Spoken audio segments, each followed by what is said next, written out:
That's all I can say. It is war. Erika Kirk goes off on Candace Owens. You do not want to miss this episode.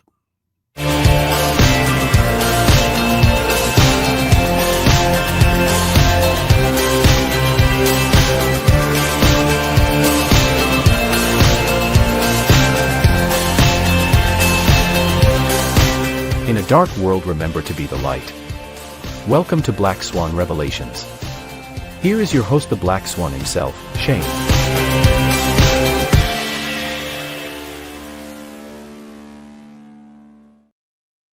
All right. Have I a treat for you? That doesn't even make sense. Have I got a treat for you today? We are going to war, folks. This is Erika Kirk going off on Candace Owens, and I'm calling this round 1 of Black Swan Revelations because I'm sure we are going to be talking about this for the next few days. It was pretty quiet for a while on behalf of Erika Kirk, but today she was interviewed by Harris Faulkner on Fox News, and she pulled no punches. She dropped the gloves. She's like, come on, let's bring it. Let's go. You fight with my family. You fight with me. Let's do this thing. Ring the bell. Ding, ding, ding, ding, ding. So, folks, we have a war on us, and it's Erika Kirk versus Candace Owens. I don't know what's going on between them. It feels like some kind of triangular type of relationship, soulmates, Candace Owens and Charlie Kirk hanging out with each other endlessly, going to events, all this kind of stuff, maybe having crushes on each other, don't know. Something is up. I'm not saying it's sexual. I'm just saying that something is up between these three. And like I said, Erika Kirk was pretty quiet, but she's not holding back. This is a side that you've probably never seen before. So let's just go to the footage. Let's just jump right into it.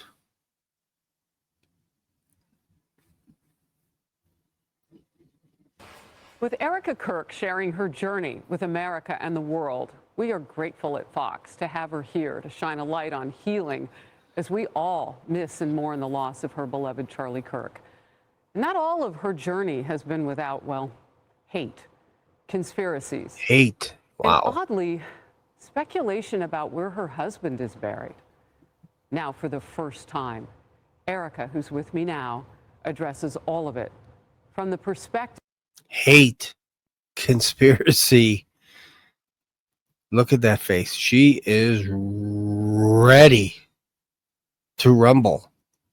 Of a grieving widow, a mom, and a... I shouldn't make fun. I'm just saying, look at her. She is intense. I don't know where she's looking right now. I think there is some kind of... I was watching a video by Jesse on Fire, and it does look like she's looking at her notes, getting ready to go. There's Charlie Kirk's book, Stop in the Name of God, talking about the Sabbath. But for some reason, Erika decides not to talk about her late great husband's new book that is, I believe, it's just been released, I believe, or it's soon to be released any day now. But she has something to get off of her chest. Battle-tested American. Good to see you again today. Talk to me about this part of the conspiracies that are out there, this disturbing part that people are trying to guess where Charlie is. Can I have one thing? Can I have one thing? Can my children have one thing? Everything was public. We will be building the most beautiful memorial for my husband at Turning Point USA, and it will be for the world to see, and it will be spectacular, and it will have basically museum style for our Charlie. Okay. So right out of the gate, it's kind of weird. It's kind of weird. I'm getting weird vibes here. She says, "Can I have one thing?" And it's like, it's almost like possession, like possessive. Like, this is one thing that I wanted. I wanted to bury Charlie Kirk by myself without anybody to see. That's the only thing that I wanted, was one thing. And yet, there's footage of her cameraman recording her as she's kissing Charlie's hands while he's dead in a coffin. That was a pretty intimate moment. That was a moment to keep by yourself, to yourself. You did not do that. Instead, you decided to show that to the world, and maybe show the world how you grieve. I don't know. But that was kind of a weird call, and I'll show that video. But she says, "I just wanted one thing for my children. One thing." And then she goes on to say, "We're actually, the whole reason why nobody knows where Charlie Kirk is buried." I think I know where he's buried, but the only reason why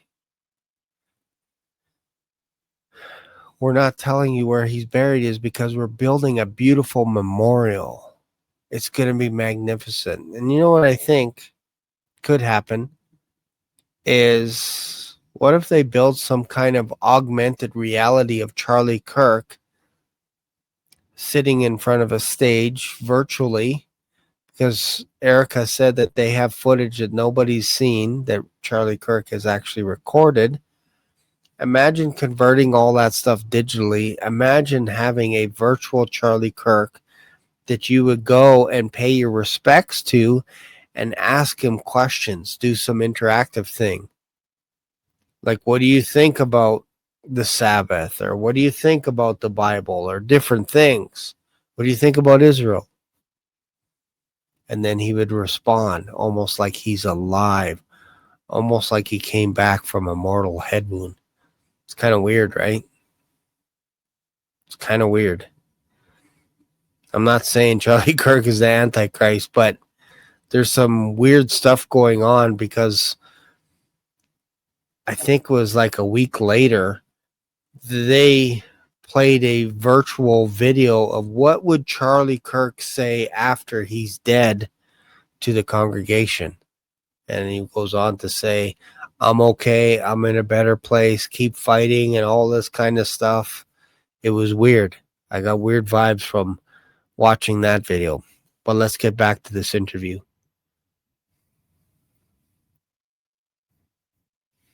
For my Charlie. But can I have one thing?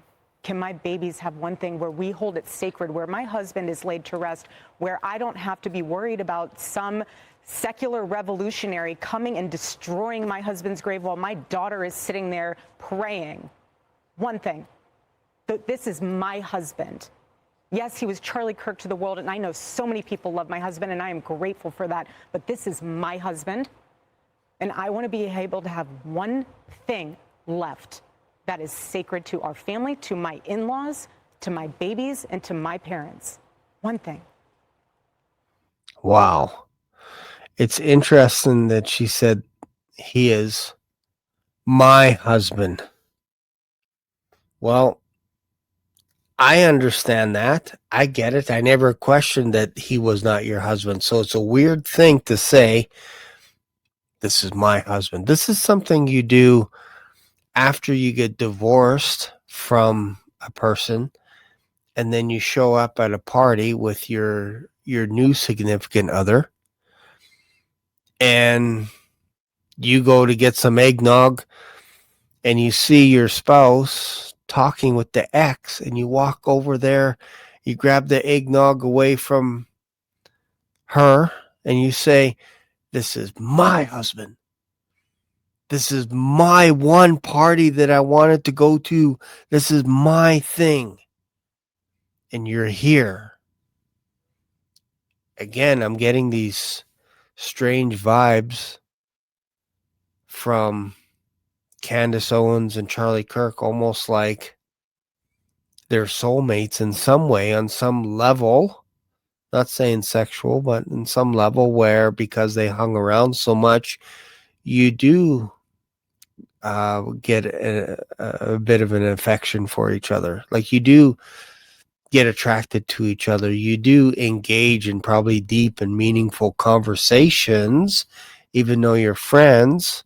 But you're basically going to war with each other on a day-to-day basis. Candace Owens was debating people on college campuses. Charlie Kirk was debating on college campuses. They were going back and forth, practicing how to debate topics, all kinds of stuff, rehearsing.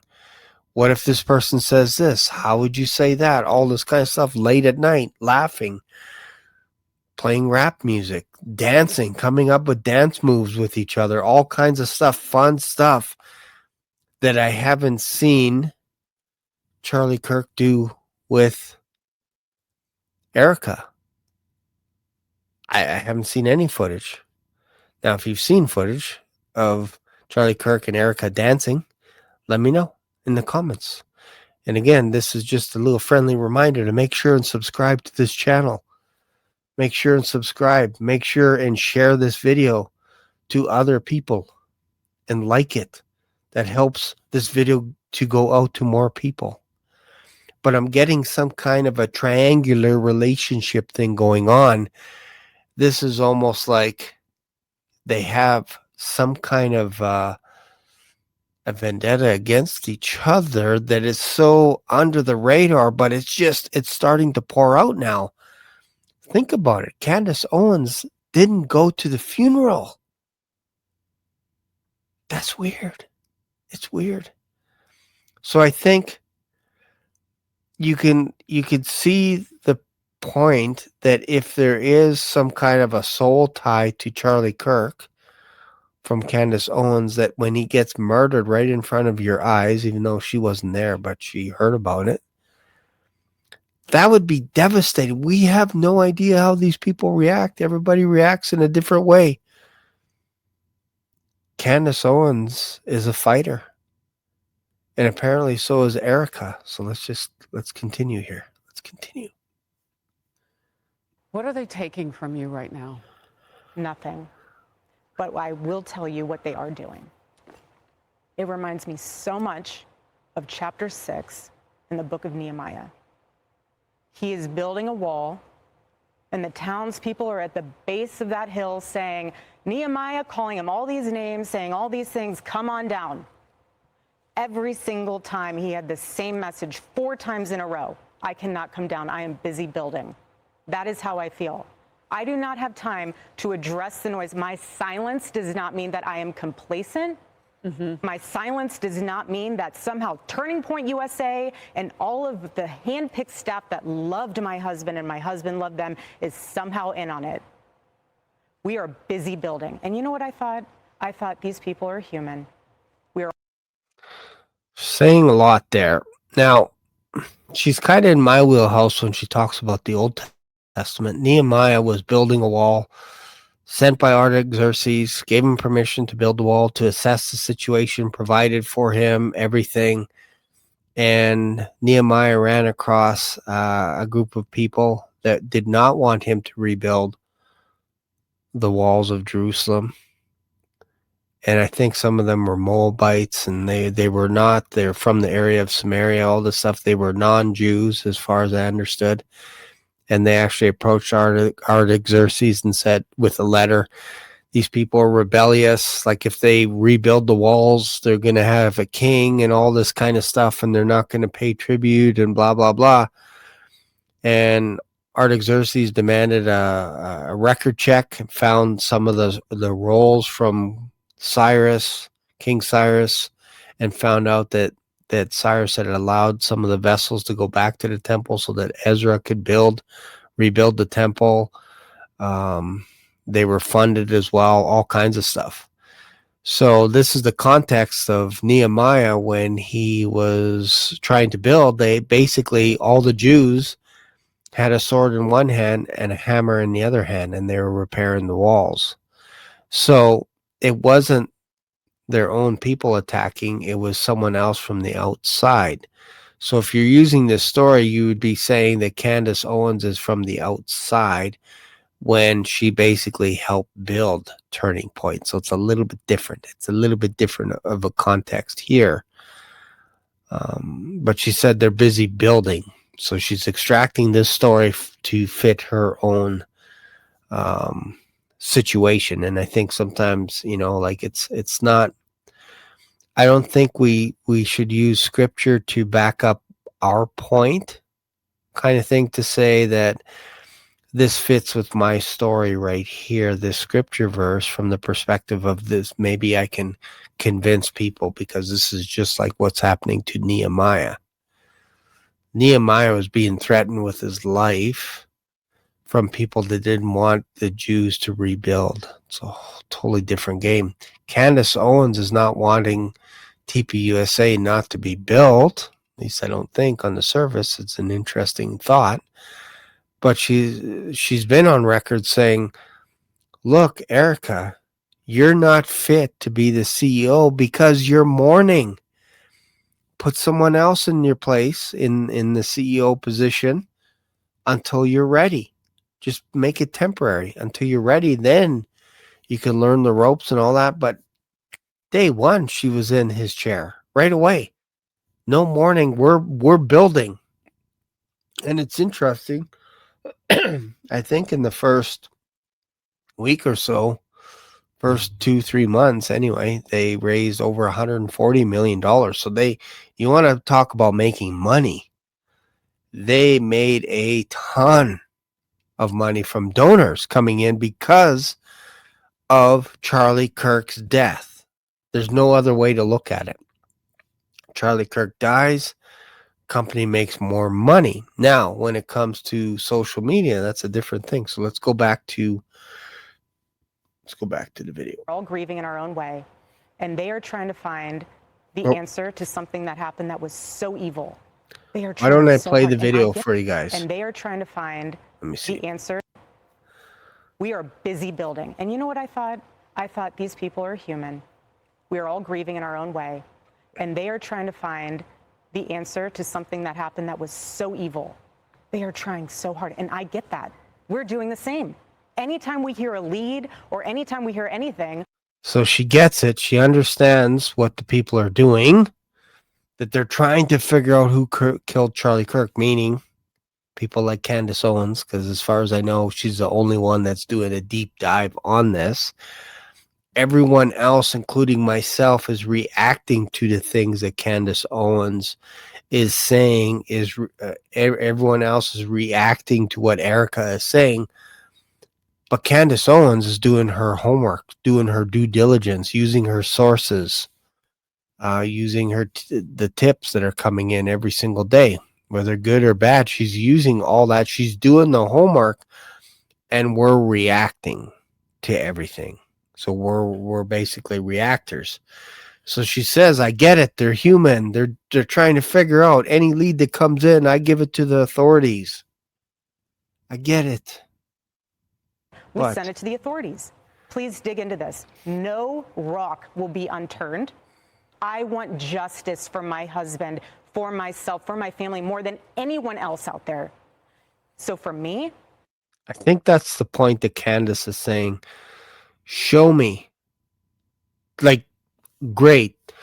September, October, November, December. It's been 3 months. Where was this passion 3 months ago on September 11th? If you came on the news channel and said, I am not leaving any stone unturned, I will find who murdered my husband. That was my husband you killed. Now my daughters or my kids have to go to the grave every single day and pray and mourn. And you took that from us. If she did that, there would be no conspiracy videos. But she was quiet in building the business. She was quiet about it. If we seen this woman, I think people would have said, there you go. That's a normal reaction. This is the reaction that you should have had at the funeral. That would have been a good speech then, is to say, look, we are heartbroken, but we don't want any of the stupid fireworks. Nothing. We're mourning right now. Thank you for coming, but my husband is not here. We're going home to an empty home, an empty house, and we will not rest until we find the killer or killers, the people that did it. We don't know if this guy acted alone or if he acted with multiple people, but any leads that come in, please send the leads into Turning Point USA. We will bring on Candace Owens, and she's going to be like a dog on a bone. And we're going to have her on every single day. We're going to invite Candace Owens to ask us the tough questions, and we're going to overturn every stone. And I have questions for Mikey McCoy, the magnificent Mikey. Why in the hell did you walk away right when my husband got killed, Mikey? Why did you do that? That seems weird. Explain it to me in front of Candace, in front of myself, in front of the others. Why did you do this? Why did you grab the footage right away? Why was that your first priority? And then after you grabbed the footage, why did you go behind the wall and film yourself as my husband was being carried into a car, fighting for his life? And you said he's dead. They killed Charlie Kirk. Who's they? Explain that to me. Explain why you washed away, why you re-cemented the whole area so there's not a trace of evidence anywhere. Explain that to me. Explain why there's no camera footage of the guy on the roof. Explain that to me. I think people would respect Erika Kirk a little bit more if she showed this vigilant passion, what she's showing today, if she did this 3 months ago. I think that was Candace's point, because Candace was this passionate 3 months ago and still is. You want to keep telling me to come down while we're building? I don't have time for that. But here's my breaking point on that. Come after me, call me names, I don't care. Call me what you want, go down that rabbit hole, whatever. But when you go after my family, my Turning Point USA family, my Charlie Kirk Show family, when you go after the people that I love, and you're making hundreds and thousands of dollars every single episode going after the people that I love because somehow they're in on this, no. So that is a direct shot at Candace Owens, saying that she's making hundreds of thousands of dollars every day because of Charlie Kirk, when meanwhile, Turning Point USA made $140 million from Charlie Kirk's death. Like, it actually went up. The revenue went up through the roof. So Candace Owens does YouTube for a living. Can we just acknowledge that? That she gets paid to do these videos? Like, she has sponsors and all this kind of stuff. Most likely, I don't know, maybe she gets paid from YouTube as well. I can't remember if there's any ads. I don't think there's any ads on her shows because she goes live. I think it's just the sponsors, Preborn, all these other companies. That's where she generates her revenue from. But she's been doing it for the past year because she was demonetized at times from YouTube. So she had to reach out to get sponsors. And every time she makes a video, they pay her to talk about their product. So this is normal. But you guys made money because Charlie Kirk died directly, 100%. You wouldn't have gotten that money if he was still alive. Now, eventually, yeah, maybe. But because of that instance, the assassination, you got $140 million. So who's making money off of who?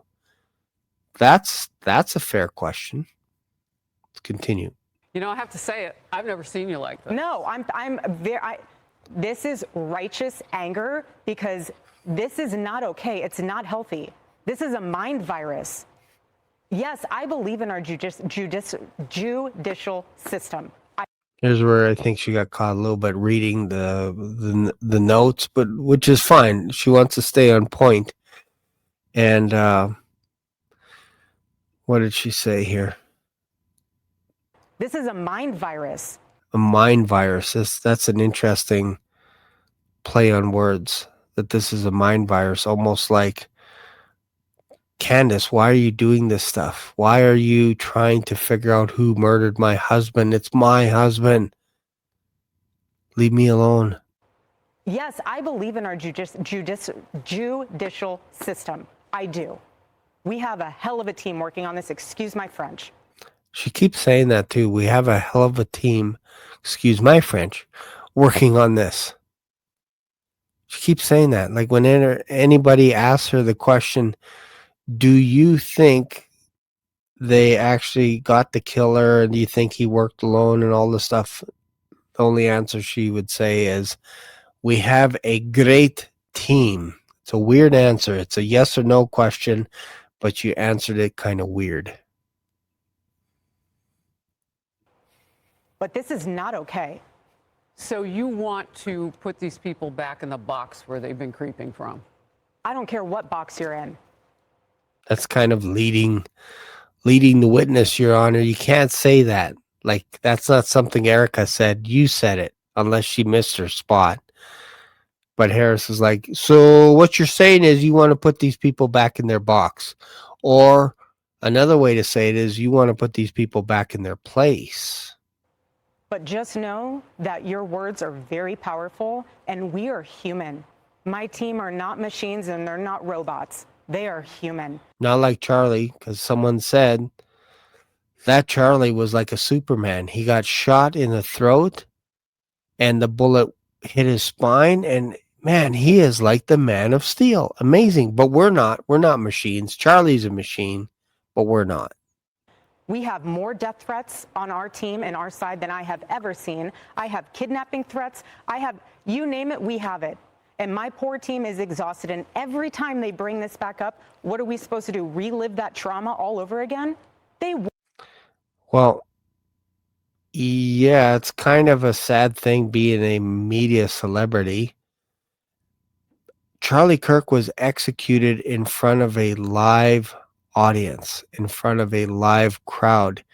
Yes, people are going to feel things whenever they see this. This is why we're trying to get closure by asking the right questions, because we don't want somebody that intentionally was responsible for the murder of Charlie Kirk to get away with it. That's why we're asking, mostly Candace, the tough questions. Watched my husband get murdered. I have no idea how I would have reacted if I was there that day. And thank the good Lord that I did not have to see that happen. But my team, they are rocked to the core. So why every single day do they have to be dragged through the mud, analyzed, hyper-analyzed? You know, It's part of the deal. Conspiracies that are out there, all of the like. Do you think that there is more of it now because you do shine your light? I mean, did people just expect you would just go away? I don't know what they... That's a weird thing to say. Do you think it's because you're shining your light? I don't know what that means. Like, that's a Christian term. Jesus Christ is our light. Christians are to be a light of the world. I don't think anybody's attacking her for being a Christian. I think people are saying, Erika, where were you 3 months ago? You could have said all of this stuff that you're saying right now. Why didn't you say it back then? But instead, you're defending your team instead of asking them the tough questions.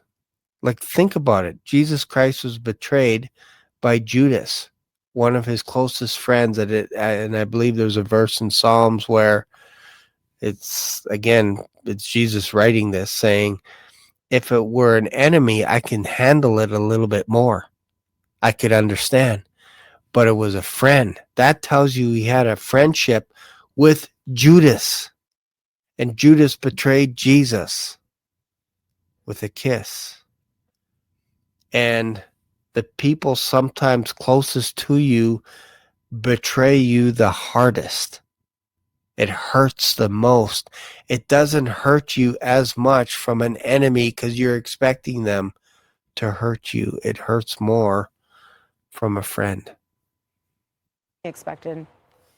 I don't know what they expected. They pick on you because of your accessories. I mean, I've seen some of it. Oh, yeah. No, at this point, it's what, the conspiracy collection. Get it before Christmas. Like, seriously. Wow. If you want to find and pick me apart, go right ahead. I do not care. I don't. This was happening before Charlie was murdered. Both of us have been through the ringer of people will call you whatever they want to call you. They will. But I have seen it firsthand impact the people that I love, and I'm done. I'm done. And if people think that I was just going to wilt away, I'm not going to sit in a corner and cry and be in fetal position. This is a duty to my husband, and it's an absolute honor, and I will never back down. And so my message to them is to stop. To stop. And that's what we will say here on Outnumbered 2. God bless you. Hold up your book. Stop in the name of God. Amen. Okay. That's kind of weird. A weird way to end. Like, it feels a little bit like you didn't even talk about your husband's book, but you looked at the camera and you're saying stop. I think that was directly pointed to Candace Owens.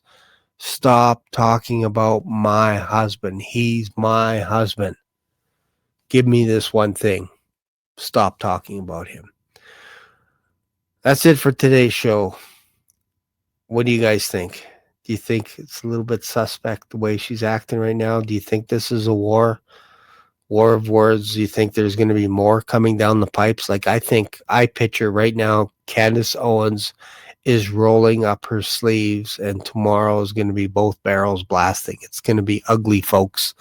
It's going to be messy. It's going to be ugly. But thank you for watching this show. I'll see you in part 2, round 2, maybe tomorrow night. We'll see. But thank you for watching. Thank you for subscribing, and please share this video. Leave a comment. See you later. Bye for now. Black Swan Revelations here on YouTube brought you today's mind-bending journey. Dive into the discussion, your comments, questions, prayer requests, and powerful testimonies of Jesus' love are what fueled this community. Did today's episode hit home? Smash that like button. New here? Subscribe and ring the notification bell so you never miss a live stream or a video upload. Thanks for being part of today's adventure. Catch you in the next video, or maybe even in the clouds. Stay curious, stay blessed.